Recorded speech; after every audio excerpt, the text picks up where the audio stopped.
नमस्कार, welcome to my YouTube channel. स्वागत है आपका हमारे मीना कोचिंग क्लासेस में। अभी अपन पढ़ रहे हैं, मैं आपको साइंस के इम्पोर्टेंस कुछ एक नंबर के क्वेश्चन बता रहा हूं, जिनकी अपन को वार्षिक पेपर के लिए 2025 के जो वार्षिक पेपर होंगे आपके 25-26 में, उसके लिए बहुत ही इम्पोर्टेंट आपको साबित होंगे। क्वेश्चन है आपको, अभिक्रिया की दर की इकाई है।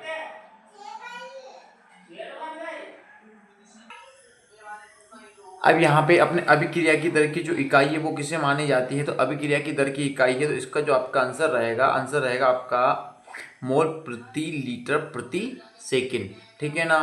आईएमपी क्वेश्चन है, लिख के रखना। आप अपनी एक फेयर कॉपी बना लीजिए जो इस चैनल वाली, इसमें से आप अपने फेयर कॉपी में आप लिखते जाइएगा। ठीक है ना। अभिक्रिया की दर की इकाई क्या होती है? मोल प्रति लीटर प्रति सेकंड। ठीक है। अभिक्रिया की दर की इकाई। क्वेश्चन है सेकंड वाला, कोई विलयन लाल लिटमस को नीला कर देता है, इसका पीएच संभवतः होता है।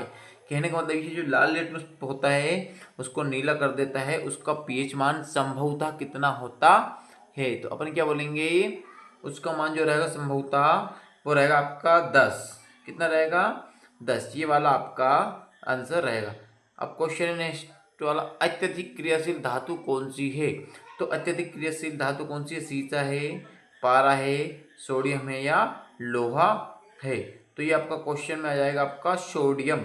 जो मैं एक एक नंबर वाले क्वेश्चन बता रहा हूँ ना, आप इसको एक एक नंबर वाले क्वेश्चन की फाइल बना लीजिए, उसमें सारे लिखते जाइएगा, ताकि आपको बाद में जब याद करो आप वार्षिक पेपर की तैयारी करो तो आपको दिक्कत नहीं आए। सारे ही एक फेयर कॉपी की तरह बना के लिख लीजिएगा। क्या हो जाएगा आपका? सोडियम। दूरदृष्टि दोष दूर करने के लिए किस लेंस का उपयोग किया जाता है? तो क्वेश्चन है भैया, दूरदृष्टि दोष को दूर करने के लिए किस लेंस का उपयोग किया जाता है?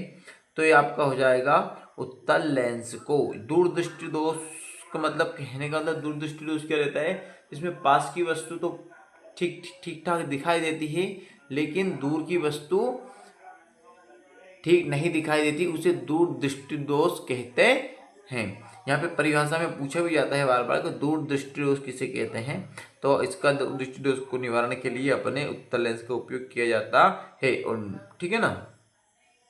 अनैच्छिक क्रियाओं को नियंत्रित करता है। अनैच्छिक क्रियाओं को क्या नियंत्रित करता है? अब आपने ये बताना है। अनैच्छिक जो क्रिया होती है उसको नियंत्रित करता है प्रमस्तिक, अनुमस्तिक, मेडुला ऑब्लोंगेटा और मेरुरज्जु। अब देखिए इसमें क्या रहता है, अपने मस्तिष्क के भाग है। ये मस्तिष्क के कितने भाग है? 4 भाग है। ठीक है ना। अब इसमें से मस्तिष्क के 4 भाग है, तो जो अपना मस्तिष्क होता है इसकी अनैच्छिक जो क्रिया होती है, क्रियाओं को नियंत्रित क्या करता है? अपना प्रमस्तिष्क करता है, अनुमस्तिष्क करता है, मेडुला ऑब्लोंगेटा या मेरुरज्जु। तो अपन क्या बोलेंगे, इसका जो आंसर आएगा वो आएगा मेडुला ऑब्लोंगेटा। ठीक है, ऑब्लोंगेटा आएगा। इसके बाद एक क्वेश्चन आपका, नर युग्मक एवं मादा युग्मक के मिलने को क्या कहते हैं? नर युग्मक और मादा युग्मक के मिलने को क्या कहते हैं? तो ये आपका हो जाता है निषेचन। नर युग्मक और मादा युग्मक को मिलते हैं उसे अपन निषेचन कहते हैं। ठीक है ना। अब ये क्वेश्चन है, आप इनको कंप्लीट करके रखिए, बहुत अच्छी बात है। अब नेक्स्ट क्वेश्चन है, विश्व पर्यावरण दिवस कब मनाया जाता है? तो ध्यान दीजिएगा, विश्व पर्यावरण दिवस 5 जून को मनाया जाता है। कब मनाया जाता है? विश्व पर्यावरण दिवस 5 जून को मनाया जाता है। मैं आपको यहाँ पे आंसर बता रहा हूँ, आप लिखते जाइएगा अपनी कॉपी में। विश्व पर्यावरण दिवस क्वेश्चन में बोल रहा हूँ, विश्व पर्यावरण दिवस किस जून को मनाया जाता है? 5 जून को। क्या मनाया जाता है? विश्व पर्यावरण दिवस। कोई दिक्कत है क्या? 5 जून को मनाया जाता है। मैं आपको लिखवा भी रहा हूँ क्वेश्चन और आंसर। ये क्वेश्चन है और इसका ये आंसर है। ठीक है ना। अब नेक्स्ट क्वेश्चन अपने सामने आता है कि भैया मच्छर एक, जो मच्छर है एक कौन सा जीवी है? ठीक है ना। क्वेश्चन में पूछा जाता है मच्छर कौन सा जीवी है, तो अपन लिखेंगे यहाँ पे जो मच्छर है एक परजीवी है। मच्छर क्या है? परजीवी है। क्या है परजीवी? मच्छर। ठीक है ना। इसका आंसर क्या जाएगा, मच्छर एक परजीवी है। उसके बाद विद्युत धारा का एसआई मात्रा, सेकंड वाला, अब ये थर्ड वाला हो जाएगा। विद्युत धारा का एसआई मात्रा क्या होता है, तो इसका सूत्र आंसर क्या जाएगा आपका, एम्पियर। क्वेश्चन है एम्पियर जो क्या है, विद्युत धारा का एसआई मात्रक है। एम्पियर क्या है, विद्युत धारा का एसआई मात्रक है। ठीक है ना, कोई दिक्कत, any problem, not problem. Question है आपका, क्यूएम गोली दर्पण की फोकस दूरी उसकी वक्रता त्रिज्या की कितनी होती है। जो गोली दर्पण की फोकस दूरी होती है उसकी वक्रता त्रिज्या की क्या होती है, आधी। क्या होती है, आधी होती है। क्या होती है, गोली दर्पण की जो फोकस दूरी होती है, इस क्वेश्चन में कैसे लिखेंगे, गोली दर्पण की फोकस दूरी उसकी वक्रता त्रिज्या की क्या होती है, आधी होती है। स्वस्थ मानव नेत्र के लिए स्पष्ट दृष्टि की न्यूनतम दूरी कितनी होती है, यानी स्वस्थ व्यक्ति है तो उसकी जो स्पष्ट दृष्टि जो होती है वो 25 सेंटीमीटर होती चाहिए। कितनी होनी चाहिए, 25 सेंटीमीटर होनी चाहिए। ये आपके क्वेश्चन होगा। यहाँ पे पहला क्वेश्चन क्या था, विश्व पर्यावरण दिवस कब मनाया जाता है, उसका आंसर है 5 जून। मच्छर ये कौन सा जीवी है, अपन बोलेंगे परजीवी है। विद्युत धारा का एसआई मात्रक क्या है, वो है आपका एम्पियर। और एक और क्वेश्चन है आपका, गोली दर्पण की फोकस दूरी उसकी वक्रता त्रिज्या की कितनी होती है, तो वो होती है आधी। ठीक है ना।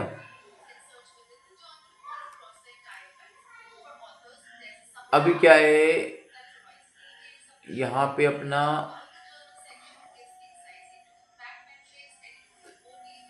स्वस्थ व्यक्ति रहता है उसकी स्पष्ट दृष्टि की न्यूनतम दूरी कितनी होती है, 25 सेंटीमीटर। कितनी होती है, 25 सेंटीमीटर।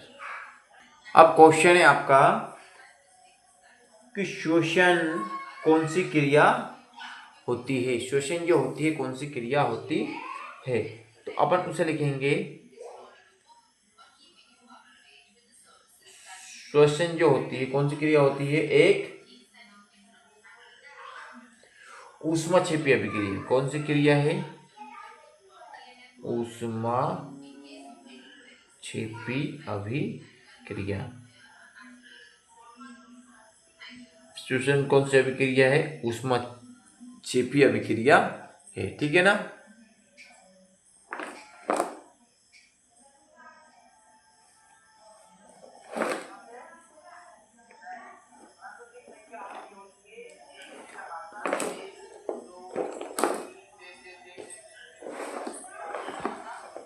ठीक है ना, श्वसन जो आपको ऊष्माक्षेपी अभिक्रिया है, एक ऊष्माक्षेपी अभिक्रिया है। एक क्वेश्चन है, अब आपका नेक्स्ट क्वेश्चन एक और है, वायवीय श्वसन किसकी उपस्थिति में होता है, वायवीय श्वसन किसकी उपस्थिति में होता है, तो ये क्वेश्चन हो जाएगा, वायवीय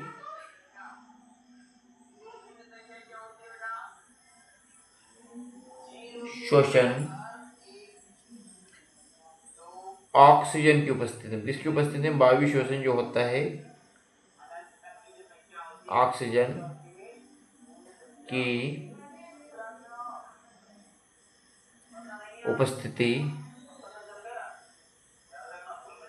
में होता है। जो वायु विश्लेषण होता है वो ऑक्सीजन की उपस्थिति में होता है। किसकी उपस्थिति में होता है, ऑक्सीजन की उपस्थिति में होता है। ठीक है ना। अब नेक्स्ट क्वेश्चन है आपके पास, कौन सी कोशिका को विद्युत ग्रह कहते हैं, यानी कौन सी कोशिका को विद्युत का घर कहते हैं। ये बहुत बार क्वेश्चन पूछा जाता है। तो अब इसका आंसर है माइक्रोकाइंड्रिया। किसको, माइटो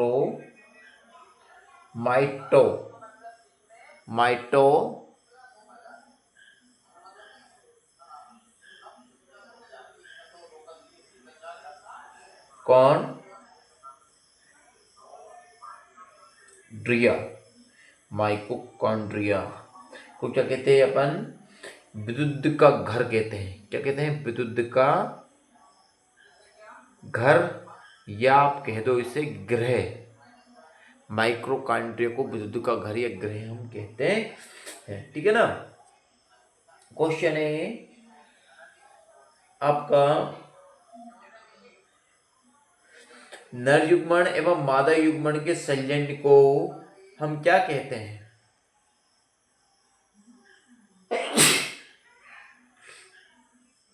क्या हो जाएगा आपका? नर युग्मन। नर युग्मन एवं मादा युग्मन के संलयन को, नर युग्मन एवं मादा युग्मन के संलयन को निषेचन कहते हैं। क्या कहते हैं अपन? निषेचन। ध्यान रखिएगा, सॉरी निषेचन नहीं, निपेचन। ठीक है ना। ये इसका आंसर हो जाएगा निपेचन। आपको पता होना चाहिए। अब क्वेश्चन है आपका, वे अभिक्रिया जिनमें अभिकारकों के बीच आयनों का आदान प्रदान होता है, वह अभिक्रिया जिनमें अभिकारकों के बीच क्या होता है?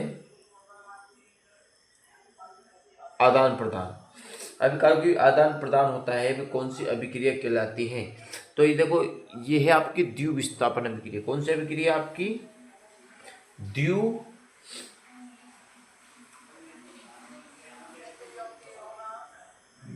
विस्थापन अभिक्रिया। कौन सी अभिक्रिया कहलाती है? अपनी द्वितीय विस्थापन अभिक्रिया कहलाती है। ध्यान दीजिएगा, मैं जितने भी क्वेश्चन पढ़ाता हूँ आईएमपी ही पढ़ाता हूँ, ताकि बच्चे इनको अपने पढ़ाई करके अच्छे से अपने बोर्ड के पेपर की प्रिपेयरिंग कर सकें। ठीक है ना। शोषण एक अभिक्रिया मैंने ये आपको पढ़ा दिया है। अब क्वेश्चन है आपका, यांत्रिक ऊर्जा को विद्युत ऊर्जा में बदलने वाली युक्ति क्या कहलाती है? यांत्रिक ऊर्जा को विद्युत ऊर्जा में बदलने वाली युक्ति।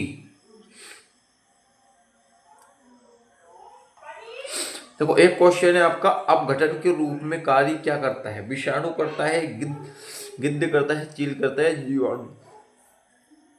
तो अपघटन के रूप में जो कार्य करता है वो क्या करता है? विषाणु, गिद्ध, चील या जीवाणु। तो इसका जो आंसर रहेगा वो रहेगा आपका जीवाणु। ये क्या करता है? अपघटन के रूप में कार्य करता है। इसका आंसर क्या हो जाएगा? जीवाणु। क्या हो जाएगा? जीवाणु। क्वेश्चन है आपका, यांत्रिक ऊर्जा को विद्युत ऊर्जा में बदलने वाली युक्ति कौन सी होती है?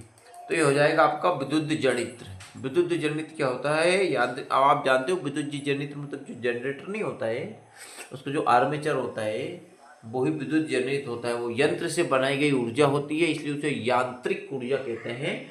और वो यंत्र से बनती है, यानी यंत्र मतलब आपका इंजन जो फिरता है उससे वो आर्मेचर को फिराता है, और आर्मेचर जब फिरता है, घूमता है, तो उससे क्या रहता है? वो आप में बिजली उत्पन्न करता, और उसी बिजली को हम यांत्रिक ऊर्जा कहते हैं। इसलिए विद्युत जनित्र वो कहलाता है। लेंस का एसआई मात्रक क्या है अपना? क्या हुआ? क्वेश्चन है आपका, लेंस का एसआई मात्रक क्या होता है? तो क्वेश्चन है आपका, डायऑप्टर। क्या होता है? डायऑप्टर लेंस का एसआई मात्रक होता है। क्वेश्चन है आपका, जब आपतित किरण विलंब माध्यम से सघन माध्यम में प्रवेश करती है तो वह अविलंब से क्या हो जाती है? आपतित किरण कौन से माध्यम से? विरल माध्यम से सघन माध्यम में प्रवेश करती है तो क्या होता है? ये करती है तो वह अविलंब से क्या हो जाती है? अविलंब से क्या हो जाती है? पास आ जाती है। अभिलंब की क्या हो जाती है, पास आ जाती है। आए बात समझ में। जैसे कि मान लो आपका ये हो जाएगा, मैं यहाँ पे थोड़ा सा एक डायग्राम बना के बताता हूँ आपको।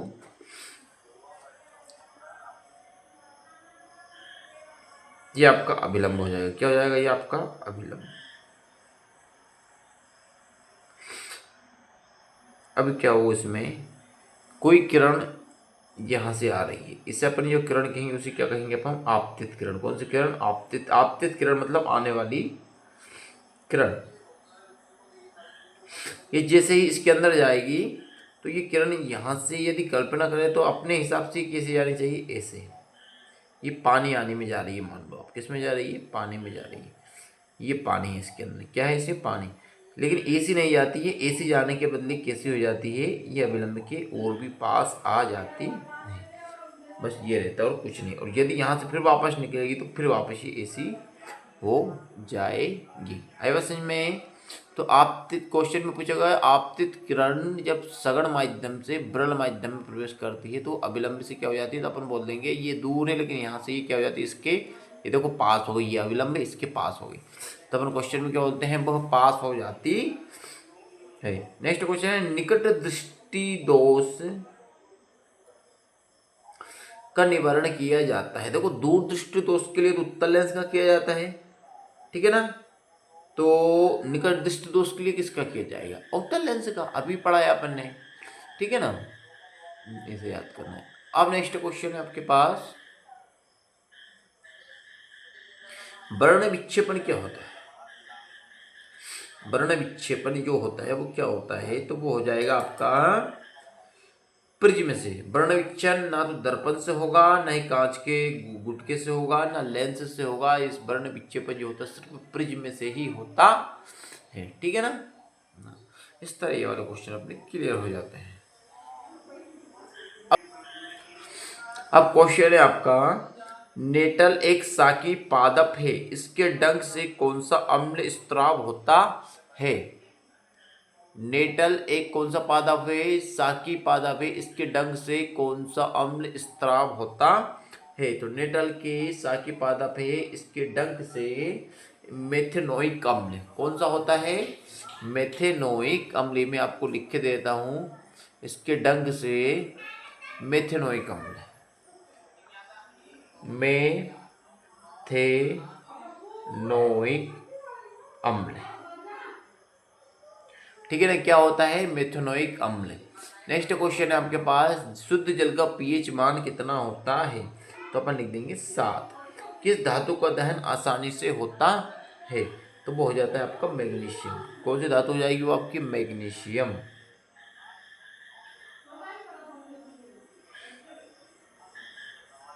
ठीक है। क्वेश्चन है, दो या दो से अधिक धातुओं से समांगी मिश्रण को क्या कहते हैं। मतलब जब दो धातु आपस में मिलकर एक धातु बनाती है और इसी मिश्रण को अपन मिश्र धातु कहते हैं। कौन सी धातु कहलाएगी, वो मिश्र धातु। कोई दिक्कत है क्या, नहीं, होनी भी नहीं चाहिए। दो या दो से अधिक धातुओं के समांगी मिश्रण को हम मिश्र धातु कहते हैं, ध्यान दीजिएगा।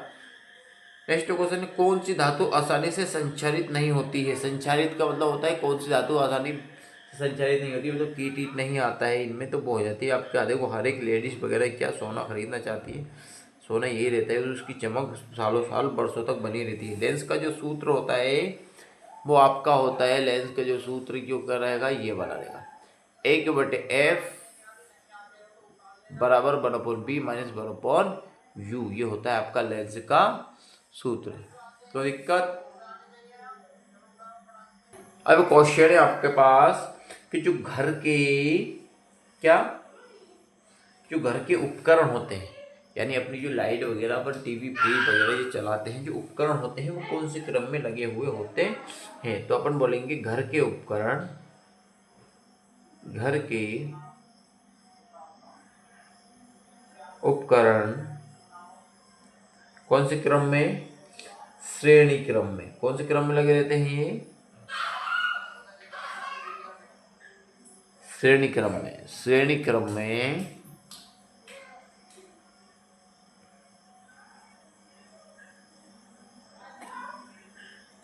लगे होते हैं, ठीक है ना।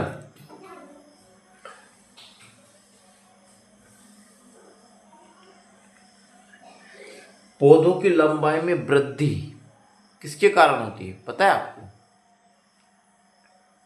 श्रेणी क्रम में लगे होते पौधों की जो लंबाई होती है उसमें वृद्धि किसके कारण होती है?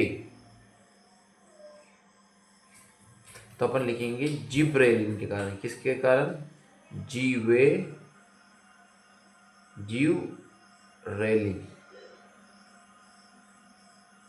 के कारण पौधों की लंबाई में वृद्धि होती है, ठीक है। पौधों की लंबाई में वृद्धि होती है, किसके कारण होती है? जिब्रेलिन के कारण। नेक्स्ट क्वेश्चन है आपके पास,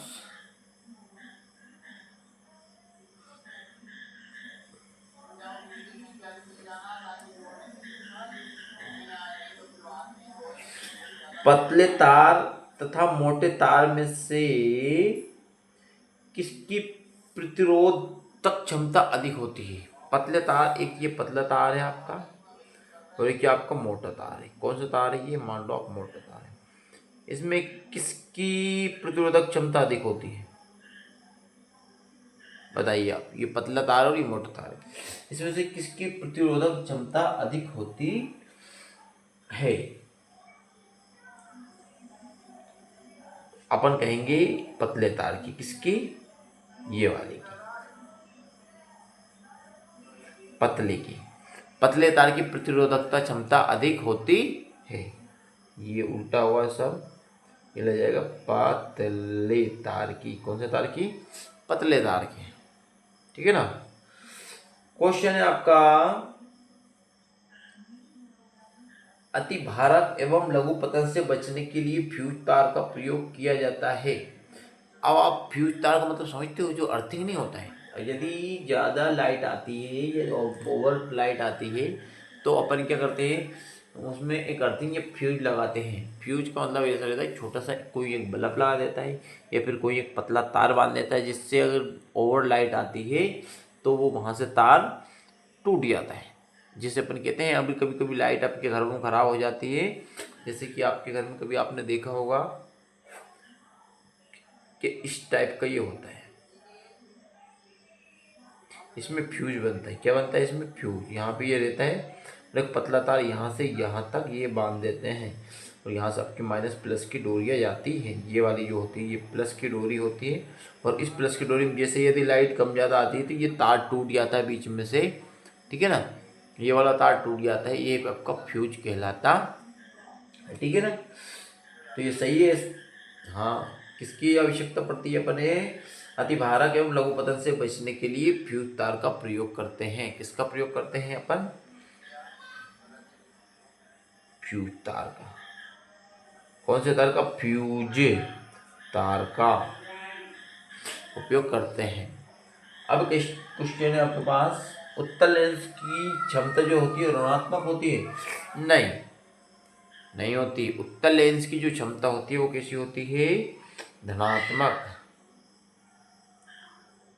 उत्तल लेंस की क्षमता कैसी होती है? क्वेश्चन में पूछा गया तो उत्तल लेंस की जो क्षमता होती है वो कैसी होती है?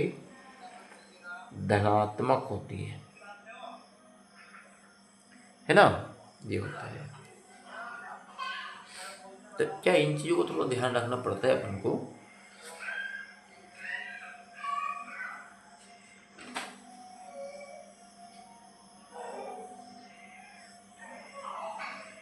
और अंडाशय, अंडाशय जो होता है, अंडाशय में क्या होता है? यहाँ पे एक जोड़ी है आपकी अंडाशय। कौन सा? अंडा से। तो अंडाशय का जो संबंध है वो किससे? एस्ट्रोजन से है। किससे है? एस्ट्रोजन। ठीक है ना। और नर, नर का जो संबंध रहेगा वो किससे रहेगा, शुक्राणु से। किससे रहेगा, शुक्राणु से। नर के अंदर व्यक्ति की जो नर और मादा होते हैं, नर के अंदर क्या होते हैं, शुक्राणु होते हैं। और डीएनए जो होता है, क्या होता है, डीएनए, इसे हिंदी में भी लिखते हैं और इंग्लिश में भी लिखते हैं। ये हो जाएगा आपका वाटसन एवं क्रिक। डीएनए की खोज किसने की थी, वाटसन एवं क्रिक ने। किसने की थी, वाटसन और क्रिक ने डीएनए की खोज की थी। और जो वाई गुणसूत्र होता है, कौन सा गुणसूत्र होता है, वाई गुणसूत्र होता है, नर में लिंग निर्धारण करता है। व्यक्ति में किसका निर्धारण करता है, ये जो व्यक्ति होता है उसमें लिंग का निर्धारण, नर में लिंग का निर्धारण करता है। ठीक है ना, नर में लिंग निर्धारण करता है। इन चीज़ों को मैं आपको इसलिए बता रहा हूँ क्योंकि ये क्वेश्चन में बहुत ही आईएमपी है, वो बार बार पेपर में पूछा भी जाता है। और एक होता है आपका वृषण। क्या होता है, वृषण। जो वृषण होता है इसका संबंध किससे होता है, टेस्टोस्टेरोन। वृषण का जो संबंध होता है वो होता है आपका टेस्टोस्टेरोन।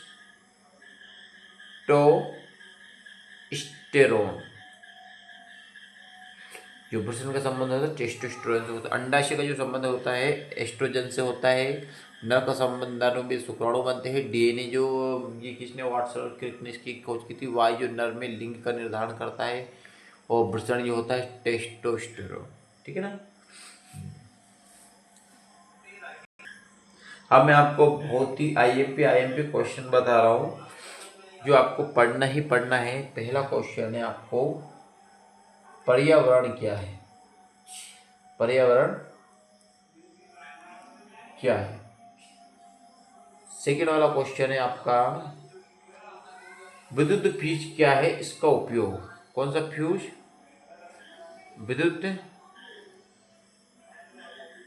फ्यूज क्या है, इसका ध्यान दीजिएगा। ये क्वेश्चन आपको 10वीं में अच्छे नंबर लाने के लिए सहायता करेंगे। विद्युत, इनको आप फेयर कॉपी में लिखते जाइए और टिक करते जाइए। यदि आप किसी किताब में से याद कर रहे हैं, किसी गाइड में से याद कर रहे हैं, तो इन पर टिक करते जाइए कि हमने ये वाले क्वेश्चन पढ़ लिए। पर्यावरण क्या है, विद्युत फ्यूज क्या है। नेक्स्ट क्वेश्चन है, सर्वहारी प्राणी किन्हें कहते हैं। सर्वहारी प्राणी किसे कहते हैं, किन्हें कहते हैं। ठीक है ना। एक वाला क्वेश्चन भी आपको कंप्लीट करना है, बहुत ही मोस्ट इंपॉर्टेंट क्वेश्चन है। क्वेश्चन, अपसारी लेंस।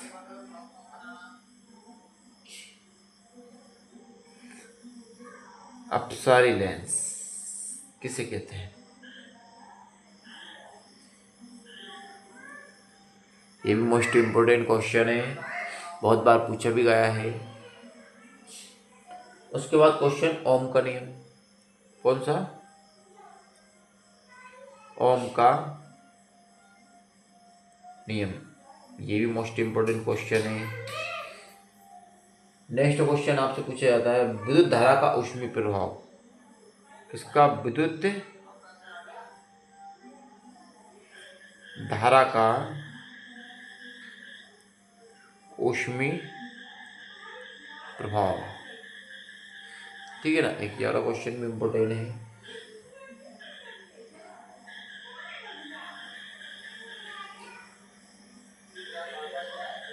क्वेश्चन है, अनुवांशिकता को परिभाषित कीजिए। अनुवांशिकता को परिभाषित कीजिए। किसी इसको परिभाषित करना है आपको, अनुवांशिकता को परिभाषित कीजिए। जनन क्या है, आठवां क्वेश्चन है आपका, जनन ये बहुत इंपॉर्टेंट क्वेश्चन है, इनकी आपको प्रिपेयरिंग करके रखनी है। लिख लीजिए, ये क्वेश्चन आपको बहुत ही ज़्यादा सहायक और हेल्पफुल रहेंगे, ठीक है ना।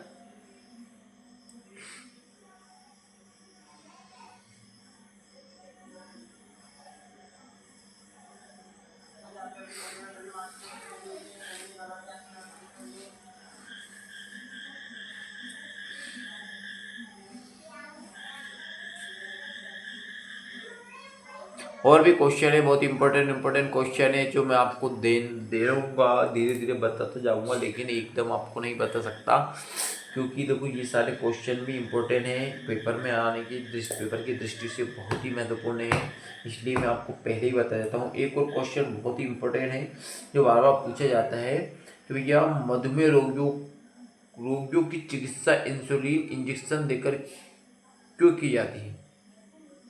जो मधुमेह के जो रोगी होते हैं उनकी जो चिकित्सा इंसुलिन इंजेक्शन देकर क्यों की जाती है, उनकी जो इलाज जो होता है चिकित्सा इंसुलिन इंजेक्शन को क्यों दिया जाता है। ये वाला क्वेश्चन बहुत इंपॉर्टेंट है, बार बार पेपर में पूछा जाता है, मैं लिख ही देता हूँ यहाँ पे। क्वेश्चन है मधुमेह के